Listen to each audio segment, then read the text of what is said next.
प्रसन्नजित नखुङो जों राष्ट्रपति थालेखा मिया साढ़े आठटानि बिसिगो बरनि प्रथम शुरू तारा निर्वाचन डिक्लेयर हওয়ার পরেই তাদের মনোবিপ তারা এবার সংগ্রামকে নিয়েই তারা এবার হারবে এই সিটে এটা প্রমাণ করে দিল।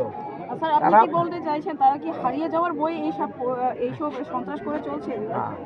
ত্রিপুরা মাথা এটাই চায়, মহারাজ এটাই চায়, গণতন্ত্রের মাধ্যমে এই সন্ত্রাস সৃষ্টিটা কোনোদিন মহারাজ চায় না।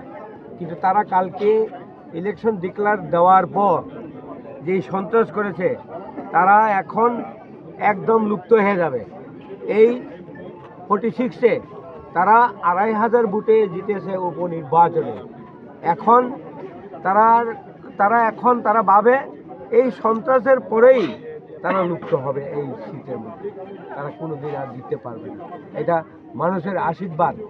যখন একজন মানুষকে মারলে পর তারা যেটা ভাবছিল যে এই সিটটার মধ্যে আমরা এই মানুষকে ভয় দেখাবো, এই ভয় ভিত্তি এখন চায় না মানুষ, জনগণ চায় না, জনগণ ওই ভয় ভিত্তিটা চায় না। জনগণ পরিবর্তন চায় এবং পরিবর্তন করবে, সেটা কেউ আপত্তি করতে পারবে না।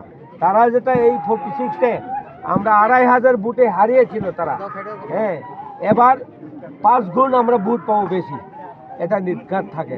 কেননা সন্ত্রাস যখন সৃষ্টি করেছে তারা লুপ্ত হবে। তারা প্রথমেই শুরু করেছে।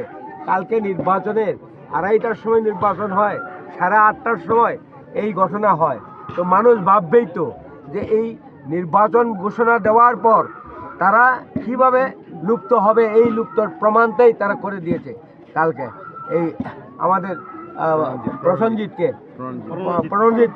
যে হত্যা করেছিল, যে হত্যা করেছে তারা এইভাবে হত্যা কোনো সময় হয় না, করতে পারে না। গণতন্ত্রের রাজ্যে কোনো সময় এরকম হত্যা করতে পারে না। কিন্তু দুষ্কৃতীরা কি শাসক দলের বলে আপনারা তো বলে যাচ্ছেন বারবার, কি আপনারা কি সঠিক চিনতে পেরেছেন ওইটা তারা কি শাসক দলের ছিল? চিনতে পারুক বা না পারুক, শাসক দল ছাড়া কেউ করতে পারে না। হ্যাঁ, মনোজিৎকে মারতে পারে না কেউ শাসক দল ছাড়া। কেননা আমার সামনে এই এলাকাতে আমরা একটা জনসভা করেছিলাম, তখন 20 ফ্যামিলি 80 ভোটার